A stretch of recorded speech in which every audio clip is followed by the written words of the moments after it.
తాజా అంశాన్ని చూస్తున్నాం. శాసనసభ వ్యవహారాల కమిటీ సమావేశం ముగిసింది. కాళేశ్వరం కమిషన్ రిపోర్టుపై రేపు సభలో చర్చ పెడతామని మంత్రి శ్రీధర్బాబు ప్రకటించారు. ఇక ఇందుకు సంబంధించిన మరింత సమాచారం మా ప్రతినిధి తిరుపాల్ నాడు తెలుసుకుందాం. తిరుపాల్, చెప్పండి, బీఏసీ సమావేశంలో ఏ నిర్ణయాలు తీసుకున్నారు? రాకేష్, శాసనసభకు సంబంధించిన బీఏసీ సమావేశం దాదాపు గంట పాటు కొనసాగింది. ఈ సమావేశంలో కాంగ్రెస్ పార్టీ తరఫున ఉప ముఖ్యమంత్రి శ్రీధరబాబు, అట్లాగే మంత్రి పొన్నం ప్రభాకర్ పాల్గొనగా, బీజేపీ నుంచి ఆ ఎల్పీ నేత మహేశ్వర్ రెడ్డి పాల్గొన్నారు. బీఆర్ఎస్ నుంచి ప్రశాంత్ రెడ్డి, అదేవిధంగా హరీష్ రావు పాల్గొన్నారు. ఈ సమావేశంలో బీఆర్ఎస్, బీజేపీ, ఎంఐఎం మూడు కూడా ఎక్కువ రోజులు సమావేశం జరపాలి, ప్రజా సమస్యలు చాలా ఉన్నాయని చెప్పేసి ఆయా పార్టీలు సంబంధించిన ప్రజా సమస్య పైన కొన్ని జాబితాలు ఆ బీఎస్సీ సమావేశం ముందు పెట్టారు. అయితే ఆ మూడు పార్టీలు ఏవైతే ప్రజా సమస్యలు ఇస్తే ఆ సమస్యల మీద సుదీర్ఘంగా పూర్తి స్థాయిలో చర్చించడానికి సిద్ధంగా ఉన్నట్టుగా శ్రీధర్బాబు చెప్పినట్లుగా తెలుస్తోంది.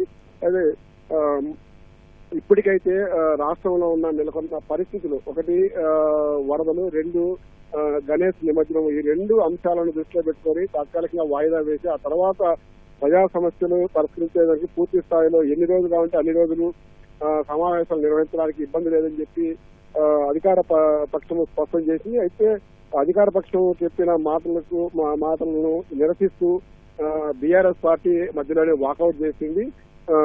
2 వారాల పాటు కనీసం సభ నిర్వహించాలని చెప్పేసి డిమాండ్ చేశారు. ఆ తర్వాత ముగిసిన తర్వాత శ్రీధరబాబు మీడియాతో చిట్ చాట్ చేస్తూ తమ ప్రభుత్వం ప్రజా సమస్యలపై చర్చించేదానికి వెనుకాడదని, ఎన్ని రోజులైనా చర్చించడానికి సిద్ధంగా ఉందామని చెప్పేసి స్పష్టం చేశారు.